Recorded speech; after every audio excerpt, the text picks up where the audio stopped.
नमस्कार साथियों, मेरा नाम कृष्णकांत पुरोहित है और मेरे बारे में एक छोटी सी जानकारी आप अभी स्क्रीन पर देख सकते हैं, जिससे मेरे बैकग्राउंड के बारे में एक छोटा सा आपको ओवरव्यू मिल जाएगा। इस चैनल को मेरा बनाने का उद्देश्य विभिन्न कॉम्पिटिटिव एग्जाम्स और समसामयिक मुद्दों पर जानकारी या नॉलेज को आप तक ट्रांसफर करना है। इसी कड़ी में आज हम लेकर आए हैं सहायक जेल अधीक्षक का पद। जैसा कि आप सभी लोग जानते हैं कि पहली बार व्यापम से सहायक जेल अधीक्षकों की भर्ती होना सुनिश्चित किया गया है, जो कि इससे पहले एमपीपीएससी द्वारा की जाती थी। तो इस वीडियो के माध्यम से मैं आपको सहायक जेल अधीक्षक के पद, उसके कार्य, प्रमोशन, विभिन्न शक्तियां आदि के बारे में जानकारी दूंगा, और जिससे कि आपको एक आसानी मिल सके कि क्या इस पद के लिए आपको तैयारी करनी है या नहीं करनी है, या कितना चैलेंजिंग होने वाला है जॉब ये आपके लिए, तो जिससे कि आप एक निर्णय बना सकें आगामी अपनी परीक्षा की रणनीति को लेकर। और जैसे कि अभी अगर आप पहली बार देख रहे हैं इस वीडियो को, तो प्लीज इस चैनल को अभी आप लाइक कर दें और सब्सक्राइब कर लें, ताकि आने वाले समय में हम आपके लिए बहुत ही इंफॉर्मेटिव वीडियोस बना सकें। तो ठीक है, चलिए शुरू करते हैं आज का। तो जैसे कि आप देख सकते हैं, इस जानकारी को मैंने बांटा है 4 पदों में। पहला है पदस्थापना, यानी कि सहायक जेल अधीक्षक की पदस्थापना कहां कहां होती है। दूसरा है कार्य, यानी कि वो कौन कौन सी भूमिकाओं का निर्वहन करता है। और तीसरा है प्रमोशन, यानी कि सहायक जेल अधीक्षक बनने के बाद आप कहां तक जा सकते हैं, किस पद तक पहुंच सकते हैं। और लास्ट में आता है लाभ हानि। लाभ हानि से मेरा यहां बताने का उद्देश्य है कि इस पद पर आप चयनित होने के बाद आपको क्या क्या लाभ हो सकते हैं और इसमें हानि क्या है, तो जिससे कि आप एक ओवरव्यू बना सकें कि इस पद के लिए आपको तैयारी करनी है या नहीं करनी है। और सबसे पहले मैं आपको ये बताना उचित समझूंगा कि मैं खुद एक सहायक जेल अधीक्षक रह चुका हूं सन 2017 में। तो मैं इस पद के बारे में बहुत रिलायबल जानकारी आप तक पहुंचा सकता हूं। मैंने स्क्रीन पर आपको 3 जेल दिखाई दे रही होंगी, केंद्रीय जेल, जिला जेल और सब जेल। आसान भाषा में समझें तो केंद्रीय जेल होती है हमारे संभाग लेवल पर, यानी कि मध्य प्रदेश में कुछ जिलों को मिलाकर एक संभाग पर केंद्रीय जेल होगी, जिसको हम बोलते हैं सेंट्रल जेल, और आपने नाम सुन भी रखा होगा। दूसरे नंबर पे आती है जिला जेल, यानी कि जिले में जो सबसे बड़ी जेल होती है उसको हम बोलते हैं जिला जेल। और सबसे लास्ट में आती है सब जेल, यानी कि उप जेल, और ये रहती है ब्लॉक लेवल पर, जहां पर एसडीएम, एसडीपी आदि की पदस्थापना होती है, वहां पर एक सब जेल भी होती है। अब इसमें आप डिफ्रेंशिएट कैसे कर पाएंगे? एक तो ज्योग्राफिकल एरिया के हिसाब से मैंने बता दिया, संभाग, जिला और ब्लॉक। इसके अलावा सबसे ज्यादा कैदी होते हैं सेंट्रल जेल में, उसके बाद होते हैं जिला जेल में, और सबसे लास्ट में होते हैं उप जेल यानी कि सब जेल में। तो एक सहायक जेल अधीक्षक की पदस्थापना इन तीनों जेल में कहीं भी हो सकती है। यह निर्भर करता है हमारे विभाग के ऊपर, यानी जेल विभाग आपकी पदस्थापना कहां करता है। अब हम देखते हैं कार्य। तो मैंने इसको 5 भागों में बांटा है: एमएसके, वारंट शाखा, अष्टकोण प्रभारी, फैक्ट्री और प्रशासनिक अधिकारी। अब आपको इनमें से कौन सी भूमिका मिलेगी, यह भी आपके अधिकारी के ऊपर निर्भर करता है। जैसे कि यदि आपकी पदस्थापना केंद्रीय जेल में हो रही है, तो केंद्रीय जेल में या जिला जेल में आपको एमएसके का चार्ज मिल सकता है। अब आप सोच रहे होंगे एमएसके क्या होता है, तो एक सरल भाषा में समझें, एमएसके का मतलब होता है मेस।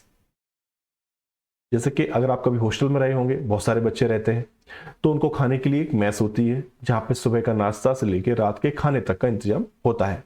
ठीक वैसे ही जब जेल में जो कैदी रहते हैं, उनको सुबह नाश्ता, चाय, दोपहर का खाना, शाम की चाय और रात का खाना, ये जिसका बनाना और इसका वितरण करना, ये एमएसके के अंडर आता है।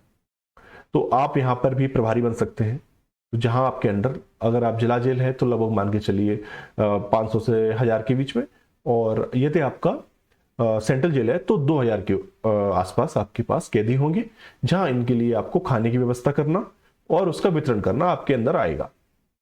दूसरा होता है वारंट शाखा। ये वारंट शाखा आपकी रिलेटेड है जुडिशरी से।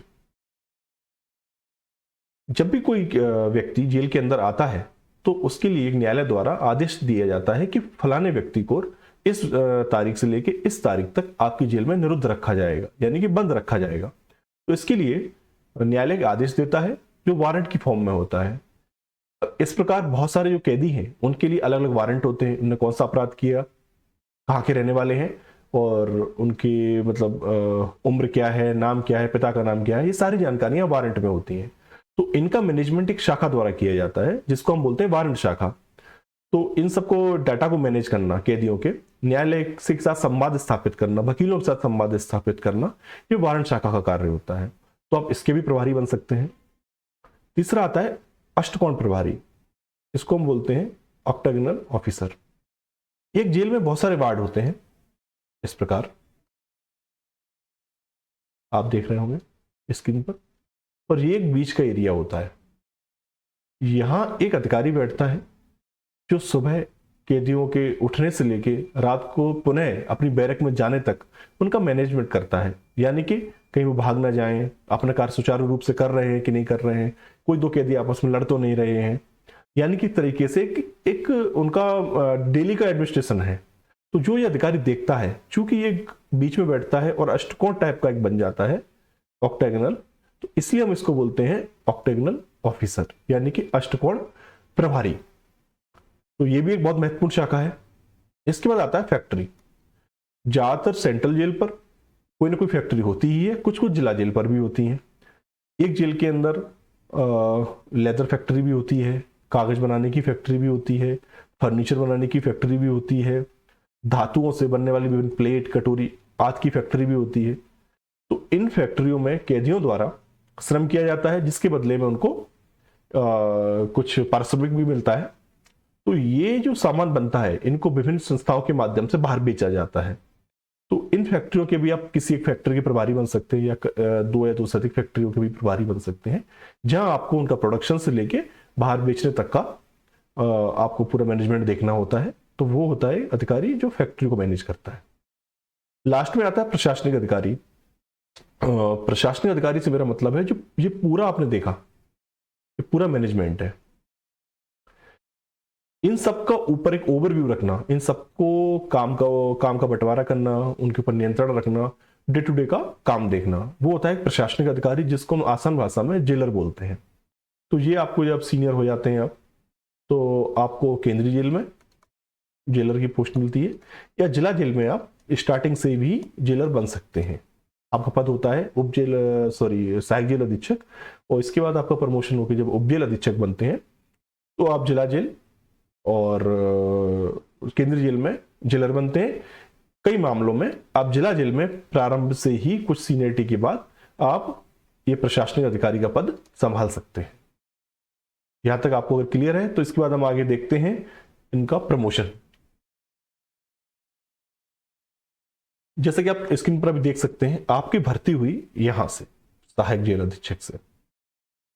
सहायक जेल अधीक्षक बनने के बाद लगभग आप मान के चलिए 7 से 8 साल बाद, जो एक अनुमानित समय बता रहा हूं आपको, ये नहीं निश्चित कि आपका इस पर प्रमोशन हो ही जाएगा, लेकिन अनुमानित रूप से 7-8 साल बाद आप उप जेल अधीक्षक बन जाते हैं। उप जेल अधीक्षक को ही हम जेलर बोलते हैं। जो आपने सुना होगा बहुत सारी फिल्मों में, असरानी को आपने देखा होगा, शोले में जेलर होता है, तो वो ही उप जेल अधीक्षक कहलाता है, यानी कि DY जेल सुपरिटेंडेंट। तो सहायक जेल अधीक्षक के बाद आप बनते हैं उप जेल अधीक्षक। इसके बाद आप प्रमोशन होता है, फिर आपका लगभग वही समय है 8 से 10 साल, आप बनते हैं जेल अधीक्षक, यानी कि जेल सुपरिटेंडेंट, और इसकी भर्ती होती है MPPSC से। ये गजेटेड ऑफिसर होता है, और आप चाहें तो एग्जाम देके आप यहां से सीधा यहां भी पहुंच सकते हैं, यानी कि PSC देने के बाद आप यहां से आपकी एंट्री स्टार्ट होती है जेल अधीक्षक से। और अगर अभी आप जब व्यापम से एग्जाम देंगे तो आपकी भर्ती सहायक जेल अधीक्षक से स्टार्ट होगी। इन दोनों के बीच में जेलर यानी कि उप जेल अधीक्षक का पद होता है। आप जेल अधीक्षक को जेलर ना समझें, ये अलग पद होता है, इसका नाम होता है जेल सुपरिटेंडेंट। जब आप जेल अधीक्षक बन जाते हैं तो लास्ट में जब आपके पास कुछ समय बचता है, यंग एज में आप भर्ती होते हैं, तो आप केंद्रीय जेल अधीक्षक बनते हैं। यानी जो आपको मैंने स्टार्टिंग में बताया था, जेल 3 प्रकार की हैं, केंद्रीय जेल, जिला जेल और सब जेल। तो यानी कि आप लास्ट में जाके सेंट्रल जेल के सुपरिटेंडेंट भी बन जाते हैं। इसके ऊपर एक पद और भी होता है, वो होते हैं डीआईजी जेल। तो प्रमोशन चैनल इतना फास्ट नहीं है रियलिटी में कि आप डीआईजी जेल तक पहुंच सकें, लेकिन आप केंद्रीय जेल अधीक्षक तक पहुंच सकते हैं। लास्ट में बात करते हैं लाभ और हानि के बारे में।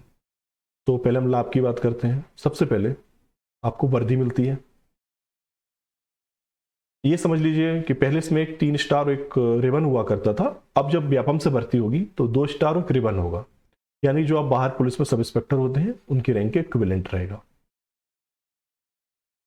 तो एक तो आपको वर्दी मिलती है, वर्दी मिलना ही अपने आप में एक बहुत ही गौरवशाली क्षण होता है जब आप वर्दी पहनते हैं, तो इससे बहुत इमोशंस अटैच होते हैं। तो वर्दी मिलती है, उसके बाद आपको एक क्वार्टर मिलता है जेल परिसर में ही, तो आपको रहने के लिए कोई अलग से आपको अलग जाके कहीं किराए से घर नहीं लेना रहता, अन्य मतलब रेंट नहीं देना पड़ता आपको, वहीं आपको एक क्वार्टर मिल जाता है जेल के अंदर। तीसरा होता है कि आप समाज के उन लोगों के बीच में काम करते हैं जो जिनको हम हे दृष्टि से देखते हैं।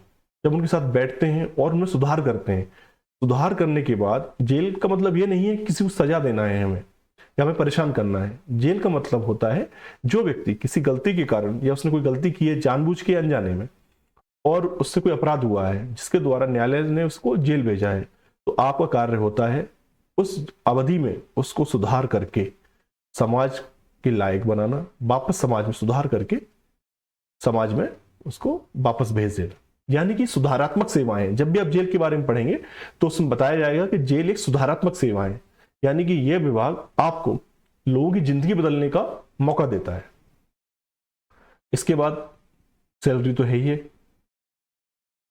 एक चैलेंजिंग जॉब है इसमें आपके सामने रोज नए चैलेंज आते हैं जिनको आप फेस करते हैं, तो आपकी लीडरशिप क्वालिटी है ना वो आप निखर के बाहर आती है। प्लस एक प्रशासनिक सेवा में जाने का आपको मौका भी मिलता है। तो इस प्रकार से ये इसके लाभ हैं इस पद कर। और हानि की बात करूं तो देखिए मुझे नहीं लगता इस पद में कोई हानि है, इससे आपको कोई नुकसान होगा या एक बहुत ही शानदार करियर है। हाँ, यदि आप चैलेंजेस से घबराते हैं, यदि आपको थोड़ा सा काम करने में अच्छा ही लगता, आपको आलस आता है, तो देखिए वर्दी पहनते हैं तो आपको काम तो करना पड़ेगा। और दूसरी बात कि इसमें आप एक समाज के लिए बहुत बड़ा योगदान दे रहे हैं, तो यदि आपको ये सब अच्छा नहीं लगता है और आपको आराम चाहिए, आपको ज़्यादा काम नहीं करना है, तो ये पद आपके लिए बिल्कुल नहीं है। लेकिन हाँ, ये जरूर है कि इस पद के माध्यम से न सिर्फ आपको सामाजिक प्रतिष्ठा मिलेगी बल्कि लोगों को जीवन को बदलने का मौका भी मिलेगा। तो आई होप कि मेरे द्वारा जो आज के वीडियो में जानकारी दी गई आपको निर्णय लेने में बहुत फायदा देगी कि आप इस पद की तैयारी करें या ना करें।